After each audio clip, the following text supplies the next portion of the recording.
খোলা মাঠে চড়ে বেড়াচ্ছে একদল ভেড়া, আর একটু দূরে বসে সেগুলোর ওপর তীক্ষ্ণ দৃষ্টি রাখছে একটি কুকুর। প্রাণীগুলো নির্দিষ্ট গণ্ডি ছেড়ে বেরোলেই দৌড়ে গিয়ে তাদেরকে শাসিয়ে আবার ঠিক জায়গায় ফেরাচ্ছে কুকুরটি। শুধু তাই নয়, অপরিচিত কোনো ব্যক্তি কিংবা বিপদের আঁচ করতে পারলে জানান দিচ্ছে মালিককেও। এমন দৃশ্য বিদেশে দেখা গেলেও বাংলাদেশের গ্রাম অঞ্চলে সত্যিই বিরল। তবে গারল ও হাঁস মুরগি পালনে এমন এক অভিনব পন্থা অবলম্বন করেছেন চাঁদপুরের কচুয়ার মালয়েশিয়ান প্রবাসী আবু নাছের মিয়াজি। তার খামারের প্রাণীদের নিরাপত্তা দিচ্ছে একটি জার্মান শেফার্ড জাতের কুকুর।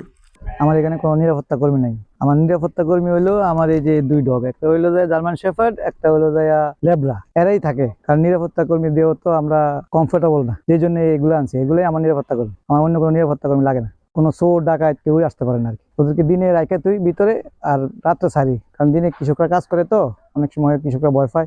ভোর 6টা বাজে আমরা ঢুকায় ফেলাই ইয়ার ভিতরে, খাঁচার ভিতরে, আর সন্ধ্যা 7টা বাজে ছাড়ি। 7টা বাজে ছাড়লে মানে অনেক শিয়ালেরও অনেক আক্রমণ আছে, পুরো এলাকারই ওটা নিরাপত্তা দেয়।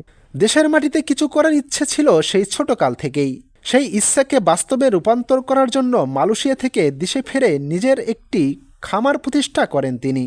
এদিকে কুকুরটির দেখাশোনা করা কর্মচারীরা জানান, তোমায় যে তো ভয় পেয়েছি, এখন তো আলহামদুলিল্লাহ ভয় পাই না। খানা টানা দেই, আমরা ইয়া করি সুন্দর মতন, আঙুর দ্বারা ইয়া করে আউট মানুষ চাইলে একটু ইয়া করে। আর আমি ইনশাল্লাহ নিরাপদ না, রাত্রে বেলা নিরাপদ আছি।